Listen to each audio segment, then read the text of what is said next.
Hello दोस्तों, तो आप सभी लोग यूनिक सेंटर में मोस्ट वेलकम। तो गाइस, जैसा कि आप सभी बच्चों ने कमेंट किया था कि सर हमें एक प्रेजेंटेशन प्रॉपर वीडियो दे दो कि हम एग्जाम में क्वेश्चन को कैसे अटैम्प्ट करके आए, या फिर हमारा जो सीट का जो प्रेजेंटेशन रहेगा वो किस प्रकार का रहेगा। तो गाइस, आज की जो वीडियो होने वाला सबसे धाकड़ वीडियो रहेगी। क्यों? क्योंकि देखो, अभी तक की अगर हम बात करेंगे, जैसे आपकी तरह और भी जो स्टूडेंट होंगे वो भी वीडियो को देख रहे होंगे, उन्होंने भी डिमांड का चैप्टर पढ़ा होगा, सप्लाई का पढ़ा होगा, कोरिलेशन होगा, इंडेक्स नंबर पढ़े होंगे, हर एक टॉपिक वो भी बच्चे रिवाइज करके जाएंगे, प्रैक्टिस करके जाएंगे। लेकिन यहाँ पर बात आती है, जो हमारा जो प्रेजेंटेशन होता है वो क्या करता है, वहाँ पर उसी के बेस पे क्या होता है कि एक बच्चा जो होगा 80 में से 80 स्कोर कर सकता है, और जो एक बच्चा रहता है भाई 80 में से 60 पे जाएगा, एक बच्चा 55 पे आ रहा है, 40 तक वाले भी होते हैं कि जो इतना लाएंगे। बट यहाँ पर डिफरेंट क्या आता है ना, उसमें से एक जो कंपोनेंट आपका होता है वो क्या होता है, प्रेजेंटेशन। अगर जिस बच्चे की प्रेजेंटेशन स्किल काफ़ी अच्छी है, एग्जाम क्वेश्चन को अटैम्प्ट करने का अगर आपको उसको एक सही तरीका आपको पता है ना, तो यार वो बहुत बेस्ट रहेगा कि आपको आपके जो मार्क्स होंगे उसमें आपका इंक्रीमेंट करवा देगा। ठीक है, तो आज हम इन्हीं वीडियो में इस वीडियो में हम इन्हीं को देखेंगे कि हमें पेपर को कैसे अटैम्प्ट करके लाना, क्वेश्चन को लिखने का वे क्या होगा। तो यार, अगर आपको वीडियो थोड़ी बहुत भी अच्छी लगी ना, बस एक बार आप लोग वीडियो को लाइक कर दो, शेयर कर दो, और यार चैनल को जरूर आप क्या करिए, सब्सक्राइब कर दीजिएगा। ठीक है, तो अब हम बात करते हैं यहाँ पर कि हमें जो हमारा 15 फ़रवरी को जो एग्ज़ाम होने वाला है उसमें किस तरह का अटैम्प्ट किस तरह का अप्रोच होनी चाहिए, या किस तरह का हमारा माइंडसेट होना चाहिए क्वेश्चन को अटैम्प्ट करने का। तो यार, अब हम क्या करेंगे, उसी सारी चीज़ों बातों को लेकर मैं इसी वीडियो में आपको पूरा का पूरा क्लैरिफाई करूँगा। क्लियर है यहाँ तक? तो देखो, सबसे पहले आपको क्या करना है, कुछ चीज़ों को आपको यहाँ पर अपने आप को थोड़ा सा वहाँ पर क्या करना है, पेशेंस रखना है, मीन्स कि अपने आप को थोड़ा सा कंट्रोल करना है। अब देखो, जैसे अब वहाँ पर होता है ना कि आप मान लो जो भी आपकी टाइमिंग होगी, चाहे मॉर्निंग वाली शिफ्ट की हो या फिर इवनिंग वाली हो, इट डजेंट मैटर। ठीक है, कोई भी बच्चा हो चाहिए। देखो, ये अप्रोच आप बाकी चीज़ों में भी आप अप्लाई कर सकते हो, बट यहाँ पर हम पर्टिकुलर क्या करेंगे, इकोनॉमिक्स के जो हमारे जो क्वेश्चन पेपर है, जो इकोनॉमिक्स का जो आपका टॉपिक्स है उसको कैसे लिख के आना है, तो उसको मैं एक बहुत अच्छे से आपको अप्रोच बताऊंगा। ठीक है, तो सबसे पहले देखो क्या होता है, मान लो यहाँ पर क्या आपकी पूरी प्रॉपर एग्जाम सीट होती है। क्या होती है? ये प्रॉपर आपकी एग्जाम सीट होती है। और यहाँ पर क्या होता है आपके पास, देखो अब यहाँ पर बहुत सारे स्कूल्स में अलग अलग होते हैं। तो जैसे अगर आपको दोनों जो मार्जिन लाइन आपकी दे रखी है, तो साइड में अगर दोनों तरफ खींच रखी तो खींचिए, अदरवाइज आपको क्या करना है, अगर खींची है तो उसको रहने दो। अगर आपकी कॉपी पर आपकी जो आंसर सीट है उस पर नहीं है, तो आप बस क्या करें, पेंसिल से या फिर पेन से, बॉल पेन आपका यूज़ करना है, दोनों तरफ आप क्या पतली पतली लाइनें आप यहाँ पर खींच दीजिएगा। ठीक है, ये तो हमें पहला काम करना है। ठीक है, और स्पीड में करना है। ठीक है, क्योंकि हमें टाइम के एक्यूरेसी को थोड़ा समझना है, टाइम पीरियड को थोड़ा समझना है। ठीक है, दूसरा जो हमारे को यहाँ पर दूसरा क्या अप्रोच रखनी है, देखो अब जो मैं बातें बता रहा हूँ यार, उसको बहुत नोट बना के लिखना। वीडियो को 2 से एग्जाम 15 तारीख को एग्जाम में बैठने से पहले ना 2 से 3 बार आप वीडियो को जरूर देखना है, क्या क्या बातें बताई जा रही है, या सर ने क्या क्या हमें बातें बताई है। ठीक है, अगर आप इन सारी बातों को आप 15 तारीख के एग्जाम में उतार के आओगे ना, कह रहे हो यार गारंटेड ना आपके बहुत अच्छे स्कोर आ जाएंगे, कह रहे हो बहुत अच्छे स्कोर आएंगे, इतनी गारंटेड लेता हूँ। क्यों? क्योंकि इस अप्रोच के साथ मैंने कई बच्चों को, जो ऑफलाइन में पढ़ाता हूँ बच्चों को, वहाँ पर मैंने कई बच्चों को बहुत अच्छे अच्छे स्कोर्स दिलवाए हुए। ठीक है, तो यही सारी क्या होती है, एक बेहतरीन अप्रोच होती है, एक एक्सपीरियंस नाम की भी चीज़ होती है। ठीक है, तो अब देखो करना क्या आपको, देखो अब करना क्या, देखो सबसे पहले तो करना क्या, जब आपको क्वेश्चन पर मिलता है ना, ठीक है, अपने आप को जस्ट पेशेंस रखिए, अपने आप को जस्ट कंट्रोल करिए। ठीक है भाई, आपके जो फ्रेंड है वो क्या कर रहे हैं, कैसे कर रहे हैं, जो बाकी आपके आगे पीछे जो भी फ्रेंड होंगे वो करना शुरू कर दे रहे हैं। ठीक है, अपने आप को जस्ट कूल रखिए। ठीक है, बिल्कुल कूल रखो। ठीक है, और मेरी बातों को बहुत ध्यान से सुनना। ठीक है, सबसे पहले करना है कि जो भी आपको 15 से 20 मिनट का जो भी आपको पढ़ने का टाइम दिया था ना, उसमें क्या करो, आप 1 नंबर वाले जो क्वेश्चंस होते हैं ना उसको करना नहीं है, उसको सिर्फ रीड करके उसके ऑप्शंस को टिक कर लेना। क्या करूँ मैं, आपको 1 नंबर के जो क्वेश्चंस होंगे उसको करना नहीं है, उसको पढ़कर उसको टिक कर लो। अगर कोई क्वेश्चन आपको लग रहा है कि भाई मेरे को नहीं आता है, आप अपने दोस्त से पूछने चले जा रहे हो, मत पूछो, करो मत पूछिए। क्यों? आपने भी यहाँ पर 6-7 महीने आपने मेहनत की है, आपने यहाँ पर वीडियोस को देखा है, आपने स्कूल में पढ़ा है, आपने खुद के चैप्टर्स को रिवाइज किया है, तो कम से कम क्या करिए, अपने ऊपर कम से कम 2 से ढाई घंटे ना 2 घंटे तो मिनिमम रखो कि पेपर को अपने दम पे करके आओगे, पेपर को अपने दम पे करके आओगे, जो आपने टॉपिक्स पढ़े हुए जो, और उससे बाहर कहीं से भी नहीं आएगा, उससे बाहर कहीं से भी नहीं आएगा। तो आपने मान लो 1 नंबर के क्वेश्चंस को पढ़ लिया। अब देखो दूसरी बात हमें क्या ध्यान रखना है, देखो अब सबसे पहले क्या करना आपको कि सबसे पहले ना बड़े क्वेश्चंस को टारगेट करना। बड़े क्वेश्चंस का मतलब क्या होता है, या तो 6 नंबर के क्वेश्चंस उठा लो, या तो आप 4 नंबर के क्वेश्चन उठा लो, या तो 5 नंबर के जो भी अगर आते हैं 3 नंबर के। ठीक है, बड़े क्वेश्चंस को उठाना। और इसमें भी कह रहा हूँ बड़े क्वेश्चन के लिए आपको करना है कि आपको न्यूमेरिकल वाला पोर्शन बिल्कुल भी टच नहीं करना है। कह रहा हूँ न्यूमेरिकल वाला पोर्शन आपको बिल्कुल भी टच नहीं करना है, आपको करना है कि थ्योरी वाले पोर्शन पकड़ना है। क्या कह रहा हूँ, थ्योरी वाले पोर्शन पकड़ना है। अब जैसे कि मान लो आपके एक क्वेश्चन पेपर में आपसे पूछ लिया कि पूर्ति को प्रभावित करने वाले कारक बताइए, आपको 6 नंबर में आपको 2 से 3 पॉइंट लिखना है। तो 6 नंबर का क्वेश्चन है, कोई भी सेक्शन कोई भी क्वेश्चन उठा लो, बट 1 नंबर के क्वेश्चन नहीं करना, न्यूमेरिकल हमें नहीं करना। पहले जो आपकी जो सीट होगी, आपकी जो कॉपी की फ्रंट आपकी जो 2 से 3 सीट, आपकी 4 सीट तक ना आपको सारा थ्योरी वाला पोर्शन आपको बहुत अच्छे से एक ब्यूटीफुल तरीके से लिखते हुए चलना है। ठीक है, लिखने का तरीका क्या होगा, देखो सबसे पहले अगर आप में से कोई बच्चा ऐसा है कि जो ब्लू और ब्लैक पेन दोनों यूज़ कर रहा है तो कोई दिक्कत नहीं, आप दोनों यूज़ करिए। लेकिन अगर कोई बच्चा ऐसा जो सिर्फ ब्लू यूज़ करता है, ब्लैक नहीं, वो भी ठीक है, कोई दिक्कत नहीं। ठीक है, अब जैसे मान लो यहाँ पर आपका क्वेश्चन आता है पूर्ति को प्रभावित करने वाले कारक। ठीक है, तो जैसे मान लो क्वेश्चन नंबर हमारा क्या है कि 10 है, मान लो मैंने यहाँ पर क्या लिख दिया, क्वेश्चन नंबर हमारा क्या है यहाँ पर 10 है। ठीक है, ये हो गया। अब इसका आंसर हमें लिखना है। ठीक है, आंसर लिखना बिल्कुल सुंदर सुंदर राइटिंग में, बहुत सफाई के साथ। ठीक है, तो देखो आंसर जब आप लिखोगे तो डायरेक्ट आप पॉइंट बताओ। ठीक, आप बताओ। ठीक है, पूर्ति, जैसे आप यहाँ पर लाइन लिख दो कि पूर्ति को प्रभावित करने वाले मुख्य कारक के निर्धारित तत्व के निम्नलिखित है। ठीक है, अब जैसे मान लो आप पहला पॉइंट यहाँ पर आप एक्सप्लेन कर रहे हो तो आपने लिख दिया, जैसे मान लो यहाँ पर वस्तु की अपनी कीमत। क्या लिख दिया आपने यहाँ पर, वस्तु की अपनी कीमत। मान लो यहाँ पर आपका पॉइंट हो गया यहाँ पर वस्तुओं की अपनी कीमत। ठीक है, बिल्कुल सफाई से जैसे ये आपने लिख दिया। ठीक है, अब इसको बाकायदा क्या करोगे आप, या तो ब्लैक पेन आप थोड़ा स्पीड को लेके चलिएगा, इसको ब्लैक पेन से क्या करो, इसको अंडरलाइन कर दो। क्या कर दो, इसको अंडरलाइन कर दो। ठीक है, इसको अंडरलाइन आपने कर दिया ऐसे करके। ठीक है, अब इसकी जो एक्सप्लेनेशन होगी आपने इसको 2 से 3 लाइनों में एक्सप्लेन कर दिया। और अगर भाई डायग्राम बनता है, बनाना पॉसिबल है तो डायग्राम बिल्कुल बनाना, और डायग्राम के लिए यार पेंसिल यूज़ करना है, ओनली पेंसिल यूज़ करना है। ठीक है, ऐसा करके। दूसरा जैसे मान लो आपने पॉइंट यहाँ पर लिख दिया ऐसे करके, यहाँ पर उत्पादन। ठीक, अगर मान लो दूसरा पॉइंट हमारा इसी में आता है, उत्पादन के कारकों की कीमत। मान लो ये भी प्रभावित करती है, ये सारे टॉपिक मैंने पढ़ा दिया।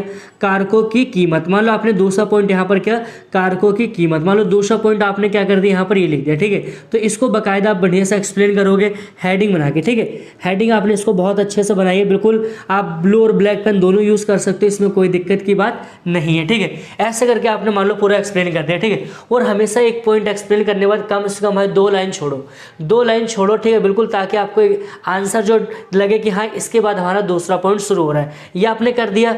ठीक है, अब उसके बाद आपने क्या कर दिया यहाँ पर, मान लो अगला, फिर जैसे आप अगला क्वेश्चन टच कर रहे हो, जैसे आपसे मान लो क्वेश्चन पूछ लेता है कि आपसे पूछेगा सूचकांक की रचना में क्या करना है। अगर देखो आपको, क्योंकि जो अगर 6 नंबर का क्वेश्चन आ रहा है तो 1.5 पेज तो आपका लेके जाएगा। मान लो आपने नया सीट पे चले गए तो वहाँ पर मान लो ये आपका आंसर पूरा फिनिश हो रहा है। ठीक है, उसके बाद जो आपका क्वेश्चन नंबर, मान लो आप कह रहे हो कि क्वेश्चन नंबर हमारे को 15 है, आपको वहाँ पर देना ही ऐसा करके। ठीक है, वो भी 6 नंबर का क्वेश्चन है, तो आप लिखोगे वहाँ पर कि उपभोक्ता की रचना में निम्नलिखित कठिनाइयाँ आती है। तो अब जैसे वहाँ पर हो गया कीमत का चुनाव हो गया, आधार वर्ष का चुनाव हो गया, वस्तुओं सेवाओं की कीमतों का चुनाव हो गया। ठीक है, सूत्र का चुनाव, तो उसको बाकायदा आप क्या पूरी हेडिंग बनाते हैं वहाँ पर आप चलिएगा। ठीक है, वहाँ पर करना। तो ऐसे करते करते आपको कम से कम आपको जो बड़े क्वेश्चंस होंगे, जो अच्छे क्वेश्चंस होंगे, जो डायग्राम वाले क्वेश्चन होंगे ना, उसको कम से कम 3 से 4 पेज आपको बहुत अच्छे से लेके चलना है। ठीक है, यहाँ तक तो बात हमें समझ रहा है। ठीक, ये देखो बिल्कुल अच्छी सीट यहाँ पर आपकी बनेगी, और ज़्यादा कटिंग पिटिंग आपको नहीं करनी है, इस चीज़ को थोड़ा सा अवॉइड करना।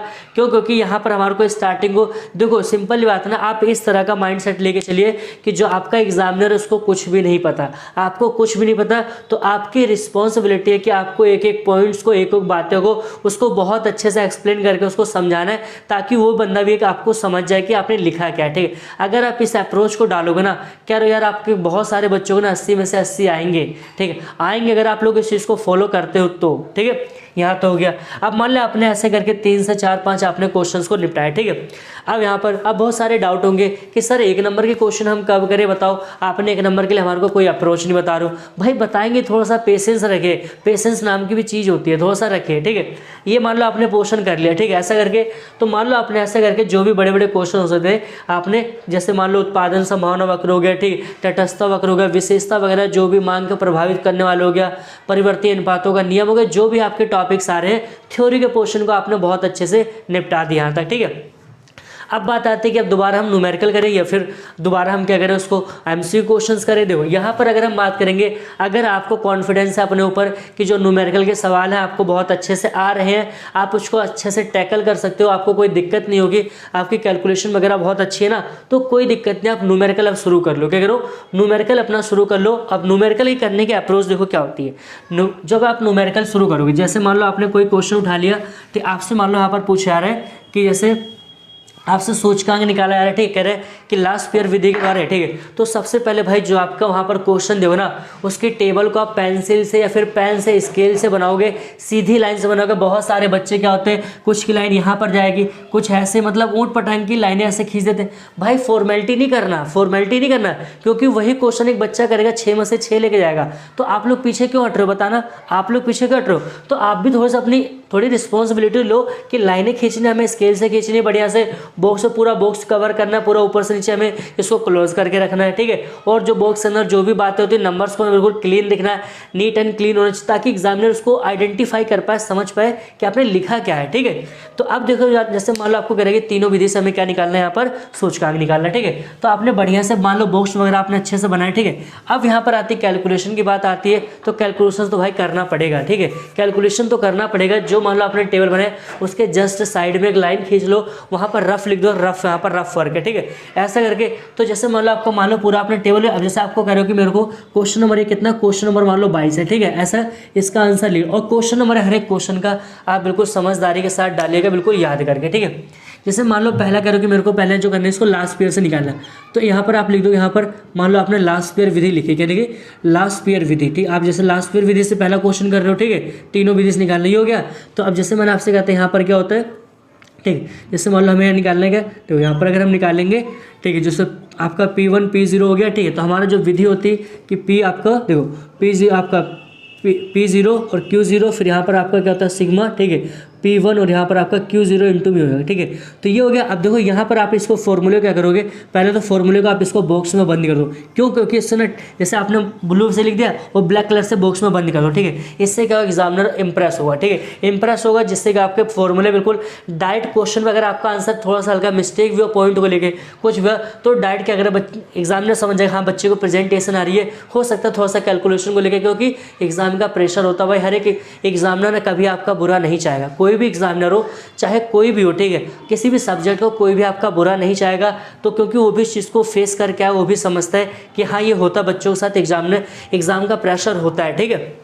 आपने फॉर्मूले को बॉक्स में बंद कर दिया, ठीक है, ऐसा करके। अब देखो जैसे मान लो जो भी मैंने इसको शॉर्ट आउट करा, ठीक है, मेरा आंसर जैसे मान लो कह रहे हो, मेरा आंसर आपको यहाँ पर आ रहा है मान लो 7 पॉइंट ऐसा करके, फिर आप मान लो ऐसा करके 0 पॉइंट, ठीक है, 0.75 ही आ रहा है, ठीक है। तो क्या मैं यहीं तक छोड़ के नहीं, मैंने क्या था, हर एक बच्चे में डिफरेंस आना चाहिए। आप इसको भी क्या बॉक्स में बंद करके आओगे, क्या करोगे, इसको भी आप यहाँ पर बॉक्स में बंद, आपने यहाँ तक मतलब यहाँ तक आपने लास्ट पेयर के कर दिए, ठीक है। फिर उसके बाद जैसे मान लो आप दूसरे यहाँ पर विधि डालोगे, जैसे दूसरी हमारी कौन सी थी यहाँ पर, पाश्चय की विधि, किसकी थी यहाँ पर, पाश्चय विधि, ठीक है। तो अब पाश्चय विधि का सबसे पहले क्या करोगे आप लोग, ठीक है, पाश्चय जो विधि होगी वहाँ पर उनका फॉर्मूला लिख दोगे। तो उनका जैसे मान लो मैंने फॉर्मूला लिख दिए, और फिर आपका सिग्मा क्या होता है, आपका P1 और आपका P0 और यहाँ पर क्या Q1 हो गया, फिर आपका यहाँ पर देखो क्या P1 और यहाँ पर क्या होगा Q1, ठीक है, इनटू में कितना होगा आपका 100, ठीक है। तो अब आप फॉर्मूले को करो बिल्कुल बॉक्स आपको बढ़िया से, या तो आप क्या करो यहाँ पर ब्लैक पेन से आप इसको बॉक्स को क्या बंद कर दोगे, ठीक है। उसके नीचे इनके सॉल्यूशंस करोगे, ठीक है, उस सॉल्यूशन को भी ऐसे बॉक्स में डाल दोगे। इससे भाई क्या होगा कि जो एग्जामिनर होगा ना, उसके ऊपर एक अच्छा इंप्रेशन पड़ेगा कि हाँ बच्चे को प्रेजेंटेशन स्किल भी आती है, ठीक है। तो अब मान लो ऐसे करके आपने कि मतलब जो भी आपके 4-5 जो भी सवाल आए थे वो आपने कर दिए, ठीक है, ऐसा करके। अब इसके बाद आप क्या करो, क्वेश्चन जो भी जैसे आपके कुछ डायग्राम वाले क्वेश्चन, जैसे मान लो आपका मतलब पाई चार्ट हो गया, आपका दंड आलेख हो गया, आयत चित्र हो गया, ठीक है, या तो आप क्या करें, न्यूमेरिकल से पहले उस वाले को भी पूरा फटाफट कर दो। क्यों? क्योंकि उसको बनाना लगे ना, या सबसे बेस्ट रखे ना, आप पहले न्यूमेरिकल को ही करिए, क्या करिए, पहले न्यूमेरिकल कर लो। और फिर उसके बाद क्या होता है, जो भी आपके डायग्राम वाले आते हैं ना, जैसे डायग्राम आपका कोई टॉपिक आ गया, डायग्राम को लेकर के आपको आयत चित्र बनाना है, या फिर मान लो आपको वहाँ पर कह रहे हैं कि दंड आलेख हो गया, फिर वृत्तीय पाई चार्ट हो गया, तो जैसे मान लो उनसे रिलेटेड आपका कोई क्वेश्चन आ रहा है, ठीक है। तो उनमें देखो आपको क्या अप्रोच लगानी है, उसमें क्या करना, सबसे पहले आपको जो डायग्राम बिल्कुल आपका क्लीन होना चाहिए, बिल्कुल क्या है आपका कैसा होता है, बिल्कुल नीट एंड क्लीन होना चाहिए, ठीक है। मीन्स कि जैसे आपका यहाँ पर कोई दंड आलेख का आ गया, फिर मान लो आयत चित्र का कोई टॉपिक आ गया, ठीक है। तो उस पर आपको क्या करो, पहले तो इनका ना स्केल का यूज़ करना बढ़िया से। और यहाँ पर क्या ना, एग्जामिनर को करो एक भी मौका नहीं देना है आपको। करो कि एग्जामिनर को आप लोग एक भी मौका नहीं दोगे नंबर काटने का, ठीक है। वो नंबर काटने के तरीके कहाँ से निकलते हैं, तो अगर आपने यहाँ पर इसको जैसे मान लो एक्स एक्सिस आपने नहीं लिखा है तो यहाँ से नंबर कट जाएंगे, आपके 0 लिखने पड़ेंगे।